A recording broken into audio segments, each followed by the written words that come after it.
شام کے راستے میں رہنے والے لوگ ابو بکر صدیق کی شخصیت سے واقف تھے۔ ابو بکر صدیق نے حالت سبق کے اندر ایک خواب دیکھا کہ میں بیٹھا ہوں، آسمان سے ایک چاند تھا اور آ کر میری گود میں پڑ گیا۔ چنانچہ شام کے سبق سے واپس آئے، مکے کے اندر شور تھا کہ ایک مکی شخص جو یتیم ہے، باپ عبداللہ ہے، ان کے دادا عبد المطلب ہے، انہوں نے اعلان نبوت کیا۔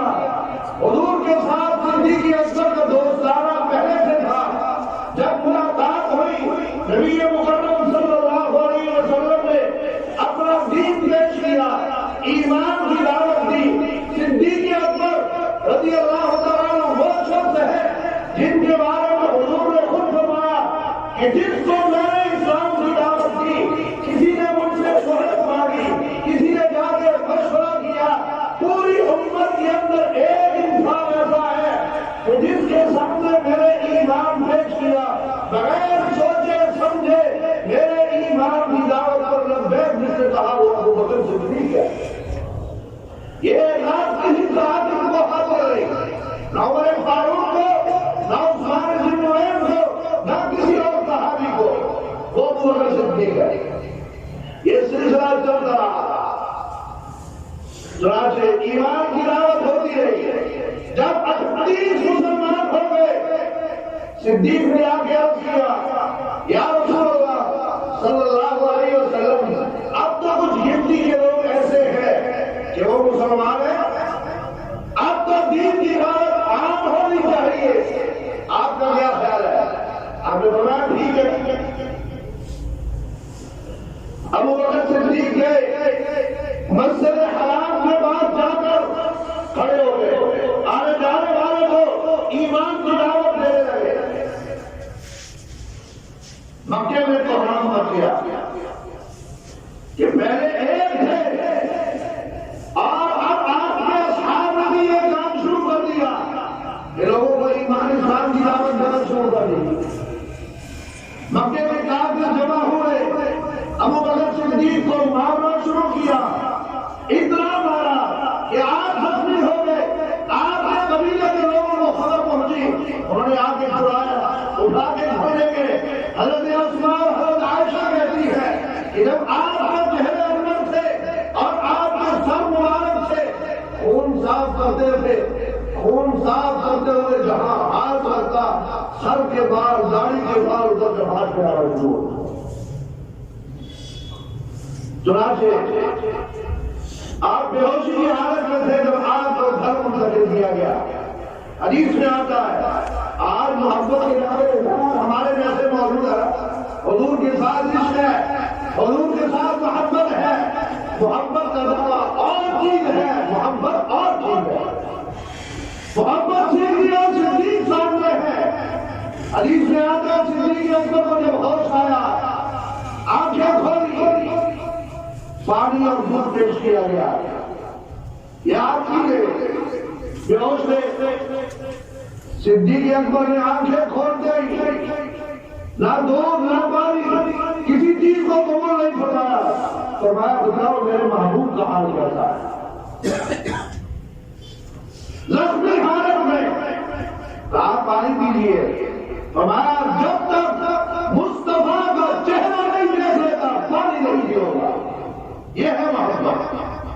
دو آدمیوں کے سہارے پر ابو بکر صدیق کو جناب رسول اللہ صلی اللہ علیہ وسلم کی خدمت میں لے جایا گیا۔ حضور بیٹھے ہوئے تھے، زخمی صدیق کو دیکھا، اس جانسار کو دیکھتے ہی آپ احترام جیسے کھڑے ہو گئے، آپ نے استقبال کیا ابو بکر صدیق کا۔ احترام ہو گیا، بڑے آپ تھے، آپ نے خیر مقدم کیا، آپ نے بڑے صدیق اکبر کے سر کا بوسہ لیا محمد رسول اللہ۔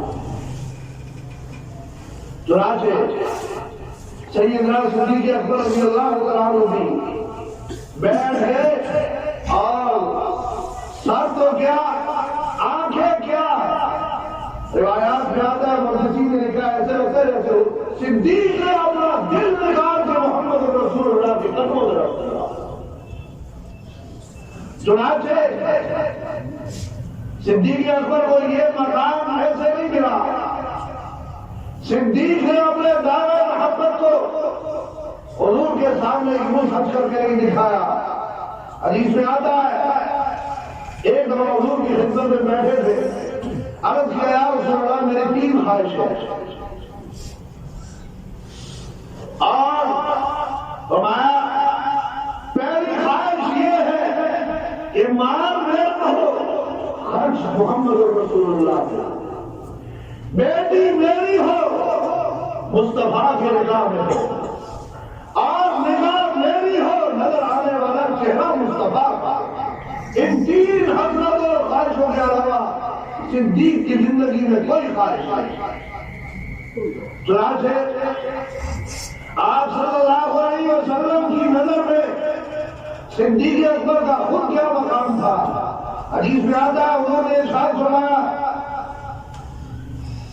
ساری دنیا والوں پر میرے احسان ہے لیکن ابو بکر صدیق کا مجھ پر احسان ہے. سب کے احسان کا بدلہ میں نے چکا دیا ہے. ابو بکر کے احسان کا بدلہ باقی ہے وہ اللہ چکائے گا. اور صدیق اکبر رضی اللہ عنہ یا خاندان چنانچہ 39 لوگ مسلمان ہو چکے تھے. صدیق اکبر نے اپنے والد کو ساتھ لیا. بڑی عمر کے آدمی تھے. ابو قحافہ نام تھا ان کا. ان کو ساتھ لیا. انہوں نے خدمت کر بڑی عمر پائی ہے. انہوں نے صدیق اکبر کے دور خلافت میں ان کا انتقال ہوا. صدیق اکبر خود خلیفہ تھے. حضور کی خدمت میں لے کے گئے. عرض کیا یا رسول اللہ میرا دل چاہتا ہے میرا ابا بھی مسلمان ہو جائے. حدیث میں آتا ہے صدیق کی زبان سے یہ سننا تھا. محمد رسول اللہ صلی اللہ علیہ وسلم نے ابو قحافہ کے سینے پہ ہاتھ رکھا. کہتے ہیں جس کا ٹیپ نہیں آن ہوتی بٹن دبا تو چل پڑتی ہے. حضور کا ہاتھ لگنا تھا کہ ابو قحافہ نے ایمان لے آئے کلمہ اسلام پڑھ لیا. یہ نبی پاک صلی اللہ علیہ وسلم کا معجزہ تھا. چنانچہ صدیق بات واقعی بڑی شان والا. یہ تو واقعہ معراج اور اس کی تصدیق جس کی وجہ سے ابو بکر کو صدیق کہا جاتا ہے. اس وقت بھی صدیق اکبر مکے سے باہر تھے. جب واپس آئے دیکھا لوگوں میں بڑا جوش ہے ہنگامہ ہے. پوچھا کیا ہوا؟ کہا کہ ایک شخص ہے وہ کہتا ہے کہ راتوں رات مسجد حرام سے مسجد اقصی گیا اور جنگل جاننا میں نے دیکھی ہے. مجھے راتوں رات سیر کرائے گی اللہ سے ملاقات ہوئی. تم بتاؤ کیا ایسا ہو سکتا ہے؟ آگے بھی تو صدیق تھا. صدیق اکبر نے ارشاد فرمایا بتاؤ کہنے والا کون ہے؟ لوگوں نے کہا کہ تمہارا دوست ہے جن کو محمد رسول اللہ کہا جاتا ہے. فرمایا کہ ساری دنیا جھوٹی ہو سکتی ہے کہ اللہ کی قسم کھا کے کہتا ہو کہ اگر کہنے والا آمنہ کا لال ہے اللہ کی قسم یہ سچ ہے حق ہے. اسی پر ابو بکر صدیق کا ایمان ہے. یہ بھی محبت یہ تھا اس کے مصطفیٰ. اب تو کہتے سمجھ میں نہیں آتی بات دل کو نہیں لگتی.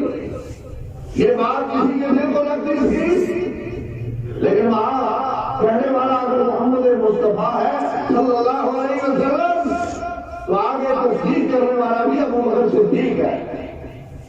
چنانچہ بڑے امیر مناظر ہیں اس محبت کے صدر میں اور علی مسجد ہے اس عشق کے افسانہ میں کہ جب ہجرت کی رات ہے حدیث میں آتا ہے کئی بار ابو بکر صدیق نے کہا یا رسول اللہ بہت وقت ہجرت کر کے ہم کب جائیں گے؟ آپ ہمارے مگر صبر کر، انتظار کر۔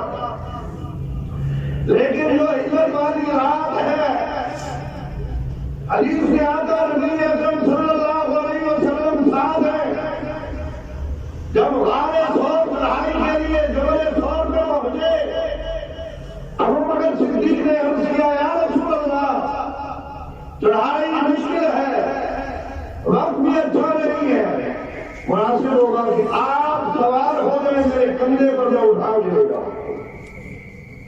حدیث میں آتا ہے وہی آج کسی کے سر پہ پیر ہاتھ پھیرتے، استاد ہاتھ پھیرتے، ماں باپ ہاتھ پھیرتے، کہا جاتا ہے بڑے وقت والا ہے، بڑے نصیب والا ہے۔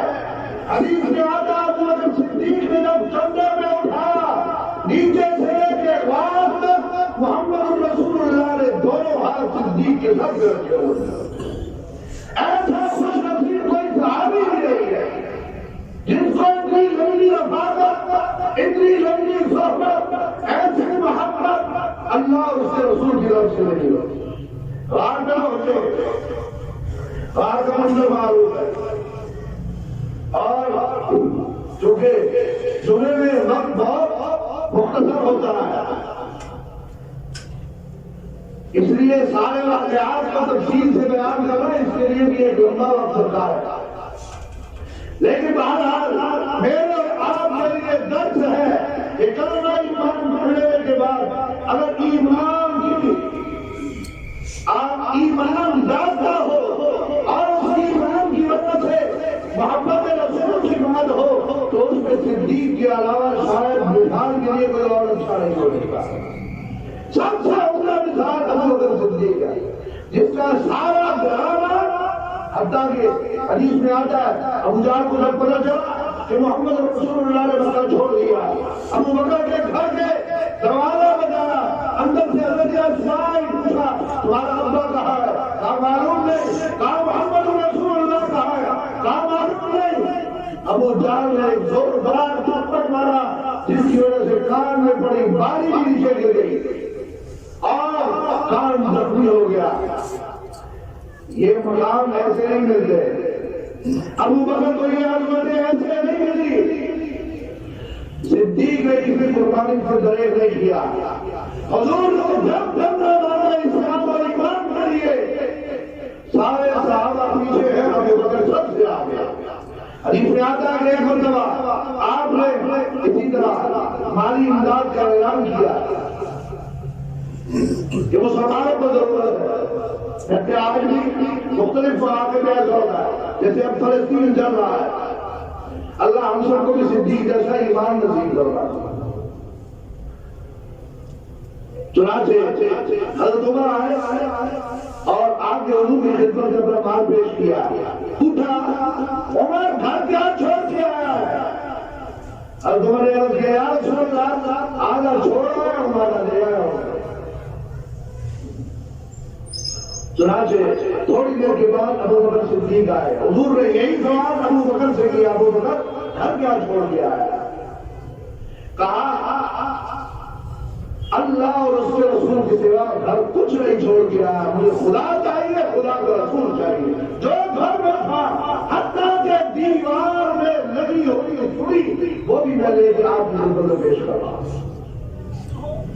صدیق جیسا ایمان واقعی بڑا کھانا ہے۔ چنانچہ آخری بات عرض کرتا ہوں، کبھی موقع ہوا تو انشاءاللہ صدیق کے فضائل بے شمار ہے۔ چنانچہ حدیث میں آتا ہے صدیق اکبر کا جب انتقال ہونے لگا، آپ نے اپنی بیٹی عائشہ کو وصیت کی، اے عائشہ میری پہلی وصیت یہ ہے جن کپڑوں میں میرا انتقال ہو یہی کپڑے انہی میں مجھے کفن دینا۔ عائشہ نے رضی ابا جان میں میرا کفن آپ کو پہنا سکتی ہوں؟ آپ نے ارشاد فرمایا انہی کپڑوں کو دھونا، دھو کے اسی میں کفن دینا۔ کوئی نیا کپڑا مدینہ منورہ کے کسی مسلمان یتیم کے کام آ جائے گا، ابو بکر کفن میں لے جا کر کیا کرے گا؟ چنانچہ آپ کو پہنے ہوئے کپڑوں میں کفن دیا گیا۔ دوسری وصیت، ہمارا جب میرا جنازہ ہو جائے دفن کرنے سے پہلے حضور کے روزے پہ رکھنے کا اور اجازت مانگنا، اگر اجازت ملے تو مجھے اپنے محبوب کے ساتھ رکھنا۔ حدیث میں آتا ہے صدیق کا جنازہ پڑھا گیا، میت میں جا کر حضور کے روزے کے باہر رکھ کے آپ کے کہنے کے مطابق اجازت مانگی گئی۔ روزے باپ سے آواز آئی کہ میرے رفیق کو جلدی اندر داخل کرو، مجھ کو پہنچاؤ۔ اہل سنت والجماعت کا عقیدہ ہے حضور اپنے روزے میں زندہ ہے۔ الانبیاء و احیاء، سارا نبی اپنی قبروں میں زندہ ہے۔ حضور نے فرمایا صلون، نمازیں پڑھتے، یہ حدیث ہے۔ چنانچہ ابو بکر صدیق کے لیے روزہ پاک سے آواز آئی کہ رفیق کو رفیق کے پاس پہنچا۔ چنانچہ ابو بکر صدیق کی قبر وہاں پر آئی، اور حکمت کیا ہے اللہ جانتا ہے، لیکن جو دنیا میں جانثار ہو، جو آپ کا دوست اور یار ہو، نبی مکرم صلی اللہ علیہ وسلم نے قیامت تک کے لیے ابو بکر صدیق کو اپنی صحبت اور رفاقت نصیب فرمائی کہ تاکہ قیامت کے دن بھی جب سب سے پہلے حضور کو قبروں سے اٹھائے جانے کے بعد حضور پر جس کی سب سے پہلے نظر پڑے، جو محمد رسول اللہ کو سب سے پہلے نظر آئے اور جو صدیق کو سب سے پہلے نظر آئے، وہ آپس کے دونوں یار ہو، حضور کو دیکھنے والا صدیق ہو، صدیق کو دیکھنے والا محمد رسول اللہ صلی اللہ علیہ وسلم۔ اللہ ہم سب کو صدیق اکبر جیسا ایمان نصیب فرمائے، صدیق اکبر جیسی محبوبیت نصیب فرمائے، جیسے مصطفیٰ کو صدیق سے محبت کی اللہ جناب رسول اللہ صلی اللہ علیہ وسلم کو ہم سے ایسی بھی محبت عطا فرمائے۔